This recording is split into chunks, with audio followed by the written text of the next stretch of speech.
하나님 말씀 나누겠습니다. 잠언 6장 29절로 35절까지의 말씀입니다.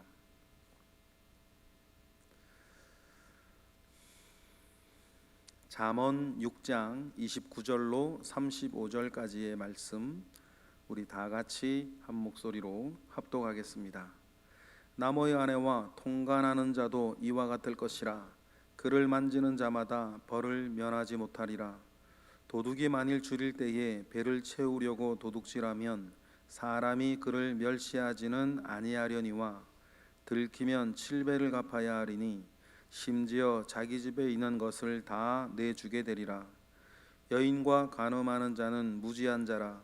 그것을 행하는 자는 자기의 영혼을 망하게 하며 상함과 능욕을 받고 부끄러움을 씻을 수 없게 되나니 남편이 투기로 분노하여 원수 갚는 날에 용서하지 아니하고 어떤 보상도 받지 아니하며 많은 선물을 줄지라도 듣지 아니하리라.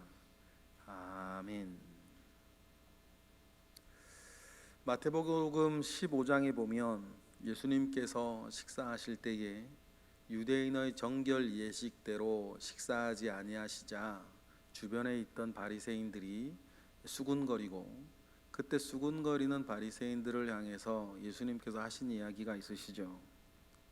사람을 진짜 더럽히는 것은 입에 들어가는 것이 아니고 입으로부터 나오는 것인데, 입에서 나오는 것은 마음에 있는 것이 나오는 것이니 이것이야말로 사람을 더럽게 하느니라, 그렇게 말씀하시면서 사람의 마음으로부터 나오는 것들을 열거하시는데, 그때 말씀하신 것이 악한 생각, 살인, 그리고 다음에 말씀하신 게 간음과 음란이었습니다. 그 다음에 거짓말과 도둑질하는 것, 비방하는 것들을 이야기하죠. 그러면 여러분, 우리를 정말 더럽히는 것이 무엇인가? 여러분, 주님이 말씀하셨던 그것들을 우리가 생각할 필요가 있어요. 여러분, 우리를 정말 더럽히는 것은 주님 말씀하신 것처럼 악한 생각, 살인, 간음, 음란, 도둑질, 거짓 증언하고 비방하는 것, 이런 것들이라 그러셨어요. 그러면 여러분, 나중에 좀 이따 살펴보긴 할 텐데 이 모든 것들의 공통점이 있어요. 악한 생각에서부터 간음, 음란, 비방까지의 공통점이 있는데, 그것이 뭐냐면 사람 속에 있는 탐욕인 것이죠. 사람 속에 있는 눈에 보이는, 눈에 보이지 않은 것에 대한 탐욕이 정말 그 사람을 뭐하는 것이다? 더럽히는 것이다. 고상한 사람은 고상하게 탐욕 부리고, 거친 사람은 거칠게 탐욕 부리고, 많이 배운 사람은 많이 배운 대로 탐욕을 부리고, 못 배운 사람은 못 배운 거 티내며 탐욕을 부리겠지만 본질은 똑같은 것이다. 여러분, 그러한 마음 가운데에 우리가 더럽혀진다는 사실들을 주님은 지적하셨습니다. 오늘 우리가 읽은 잠언 6장의 이 말씀도 남의 아내를 탐하는 것, 이와 관련된 이야기를 하는데 역시 마찬가지겠죠. 음녀라고 하는 그 단어의 원래 본래적인 원초적인 뜻은 내 것이 아닌 것을 탐하는 것이에요. 남의 사람을 탐하는 것, 그것을 음녀의 단어의 원래적인 뜻이었죠. 그리고 문자적인 의미는요, 음녀라는 말이나 남의 아내라고 하는 말이나 사실은 같은 의미예요. 남의 아내와 통간하는 자, 남의 아내뿐이겠습니까? 남의 남편도 마찬가지겠죠.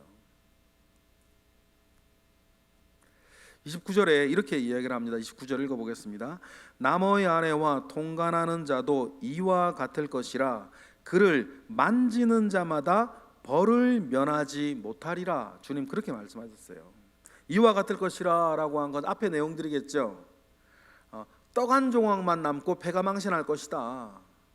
너의 생명이 음녀에게 사냥질을 당하게 될 것이다, 그 말이에요. 그런데 여러분, 왜 이런 일들을 벌일까? 윤리적으로 생각을 해도, 아니면 성경의 말씀들을 생각을 해도 분명히 거리낌이 있는 일이고 부끄러운 일이고 이렇게 되어질 여러 가지 말씀으로 알고 있음에도 불구하고, 그럼에도 불구하고 자기를 더럽혀서 그렇게 하는 이유가 뭘까요? 이유는 여러분, 사람을 더럽히는 가장 핵심적인 코드가 탐욕 때문에 그러는 것 아닙니까? 하나님께서 우리에게 허락하신 것이 있어요. 하나님께서 우리 가운데 허락하신 많은 것들이 있습니다. 여러분, 하나님께서 나에게 허락하신 그 범주 안에 자족하며 사는 것이겠죠. 그것이 여러분 모든 삶의 기본이 되는 것입니다. 비단 성적인 문제뿐 아니라 모든 부분들이 그래요. 하나님께서 나에게 허락하신 몫이 있습니다. 그러면 여러분, 그 안에 자족하며 사는 것이지요. 자족하는 마음은 그러니까 경건의 유익이 된다는 말이 그 말이에요. 여러분, 우리가 열심히 사는 것과 내 것 아닌 것에 욕심부리지 아니하는 이 마음 가운데에 우리의 중심이 잘 지켜지기를 주님의 이름으로 축복합니다. 그것이 핵심 중에 핵심, 하나님 아버지 앞에 바르게 살고자 했을 때의 핵심 중에 핵심 아니겠습니까? 다른 죄들은요, 어떤 죄들은 이해받을 수 있는 죄들도 있어요. 잘못된 건 잘못된 거지만 그래도 우리가 한편으로 오죽했으면 저렇겠나라고 이해되는 죄가 있는데, 이 간음과 간통과 음란의 죄는 그렇게 이해받을 것이 아니죠. 30절이 그 말하는 것 아닙니까? 30절 읽어보겠습니다. 시작. 도둑이 만일 줄일 때에 배를 채우려고 도둑질하면 사람이 그를 멸시하지는 아니하려니와. 그렇다고 여러분, 배가 고프다고 도둑질하는 게 잘한 짓은 아니죠. 잘한 짓은 아니에요. 그래도 여러분, 너무 배고파서 몇 년 전에 우리나라에서 그런 일이 있었던 것 같아요. 겨울인가요? 어떤 아이가 말이에요, 막 이렇게 반바지 같은 거 이렇게 뼈만 있는 애 둘이서 이렇게 어느 가게 들어가서 빵들 훔쳐 나오는데, 그 아이들을 보고, 그 사람을 보고 국민이 막 이렇게 비난을 그렇게 하지 않았죠. 어떻게 아직도 저런 아이가 한국에 있냐고 막 그 여론이 그렇게 들끓었던 기억이 제가 나요. 그리고는 더 조사해 보니까 가정학대 일들이 그 가정에서 발견됐던 거 아닙니까? 여러분, 주변에 그럴 수 있어요. 막 너무 배고파서 배를 채우려고 도둑질을 하면 그 잘한 건 아니지만, 그 장발장 어떤 그 이야기처럼 그래도 우리가 헤아려지는 마음이 있는데, 음란의 죄는 그런 종류의 죄가 아니라는 거죠. 하나님 보실 때도 마찬가지예요.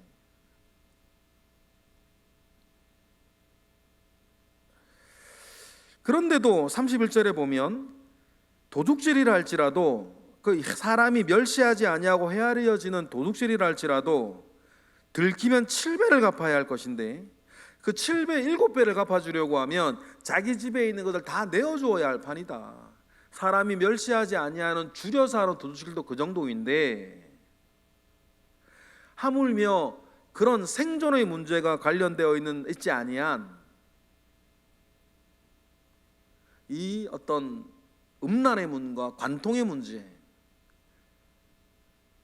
내 것 아닌 사람을 이렇게 욕심부리는 남의 아내를 통간하는 그런 자들의 죄에 대해서는 32절 34절 같을 것이다. 32절 33절의 내용들을 보면 비단 육체적인 어떤 징벌만 그치지 않아요. 어떤 징벌이 있다고 합니까? 크게 세 가지를 말하고 있죠. 32절 33절 읽어보겠습니다. 여인과 간음하는 자는 무지한 자라. 이것을 행하는 자는 자기의 영혼을 망하게 하며 상함과 능욕을 받고 부끄러움을 씻을 수 없게 된다. 이렇게 얘기를 해요. 여인과 간음하는 자는 무지한 자라 그러죠. 여러분, 무지도 몰라서 그렇다 이런 것이 사람에게는 변명거리가 될 수 모르겠습니다. 그런데 여러분, 하나님 아버지 앞에서는 무지 자체가 죄예요. 무지 자체가 죄죠. 그래서 여인과 간음하는 이것을 행하는 자는 그 벌이 말입니다, 육체적인 어떤 질책에 그치지 않아요. 그래서 32절 하반절에 첫 번째 나오는 게 뭐죠? 자기 영혼을 망하게 한다. 자기의 영혼을 망하게 한다. 이게 무슨 말인지 잘 헤아려 볼 필요가 있어요.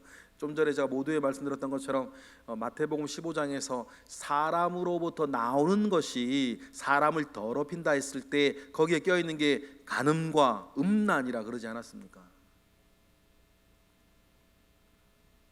어떤 죄들은 밖에 있지만 주님 말씀하실 때 이 음란과 간음, 이 죄들은 자기 속에서 나오는 거라.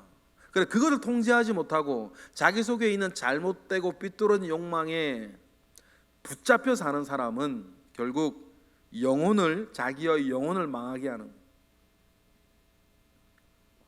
그래서 상함과 능욕을 육체적으로는 받게 됩니다. 영적으로는 망하고 육체적으로는 말이죠, 상함과 능욕을 받게 되고, 그리고 부끄러움을 씻을 수 없게 된다. 이건 명예와 이름과 관련된 일일 것입니다. 그래서 여러분, 훌륭한 일을 하고 대단한 일을 하고 영적으로나 육적으로나 아주 유능한 사람이었음에도 불구하고 이런 일들을 잘 하지 못해서 나락으로 떨어졌던 많은 이름들을 우리는 알고 있습니다. 근데 그 부끄러움이 여러분 씻어지지가 않는 것 아니겠습니까? 그러면 이 일들은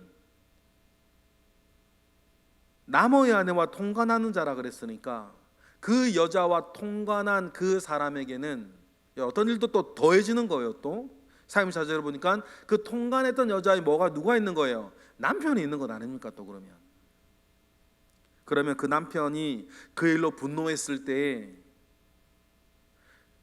분노하고 있는 그 여자의 남편을 향하여서 어떻게 그러면 화목을 하겠고 어떻게 그러면 그 일들을 되돌리겠어요?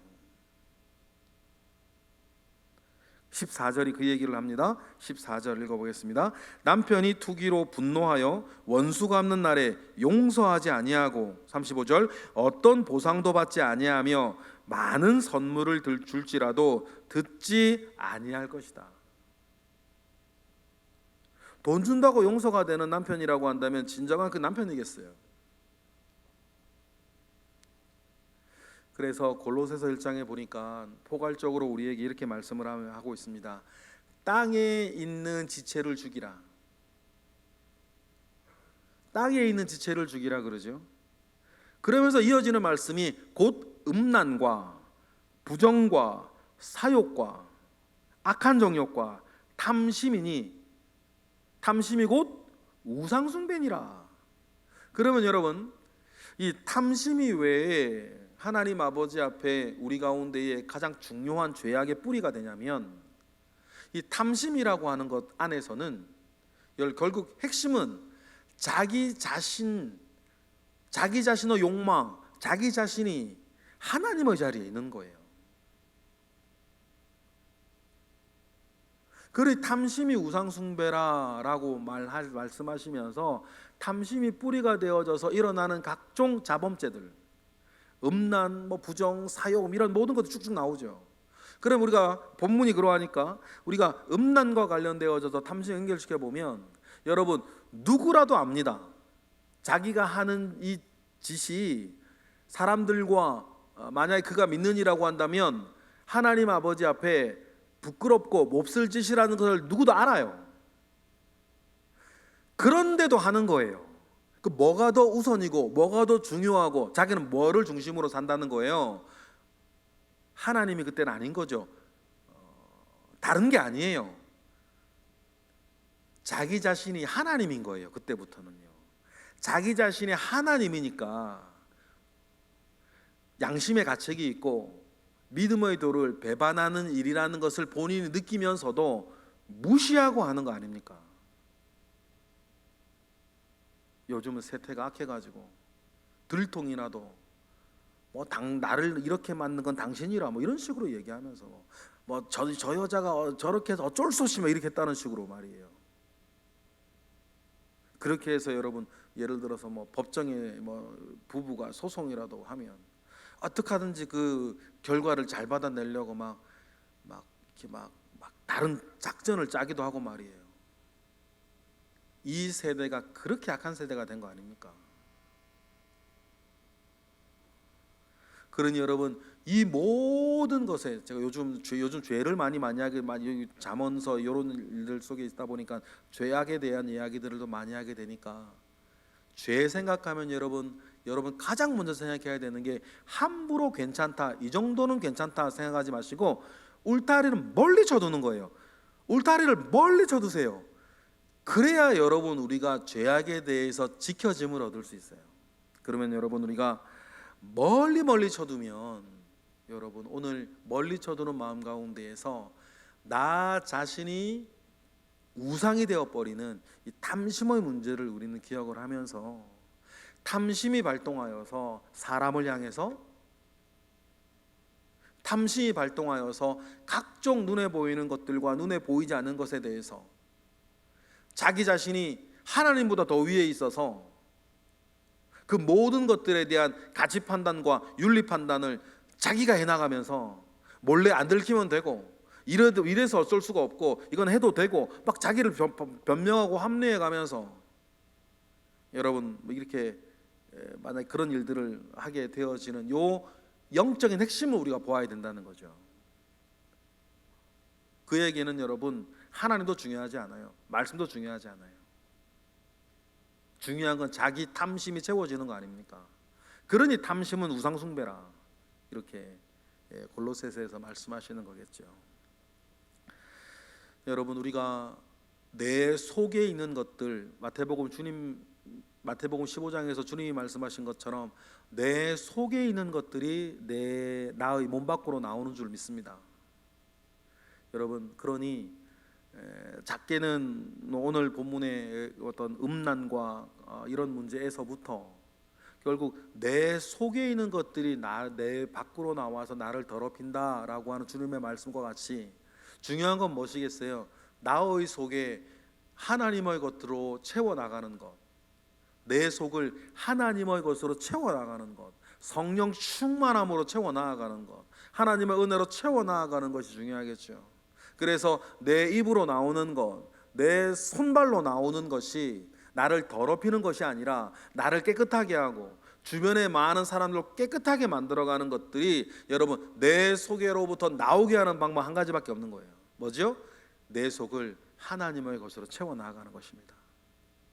여러분 그러니 이러한 일들 가운데에 여러분 우리의 속사람을 날로 새롭게 하고 늘 우리가 큐티하고 기도하고 말씀 보고 하면서 나의 속을 하나님의 선한 것들로 채워나가시는 저와 여러분 되시기를 주님의 이름으로 축복합니다. 기도하겠습니다. 할렐루야. 하나님 아버지의 크신 은혜가 우리 가운데 있음에 감사와 영광을 올려드립니다. 오늘과 같은 말씀이 듣기 싫은 말씀이 아니라 우리가 아멘으로 화답되어지는 말씀 되게 하셔서 감사드리고 우리가 아멘하며 화답한 오늘의 말씀이 우리의 삶의 중요한 지침이 되고 마치 기차의 레일과 같아서 우리의 삶이 온전하게 지켜지도록 주여 역사하옵소서. 오늘도 살아갈 것입니다. 우리의 눈이 죄짓지 않게 하시고 우리의 귀가 죄짓지 않게 하시고 우리의 입이 죄짓지 않게 하시고 우리의 몸이 죄짓지 않게 하시며 오히려 반대로 하나님 아버지의 은혜와 선행과 믿음의 삶을 살아갈 수 있도록 주님 우리를 인도하여 주옵소서. 능히 그리하실 줄 알고 또한 우리는 순종할 것을 각오하며 예수 그리스도 이름으로 기도드렸나이다. 아멘.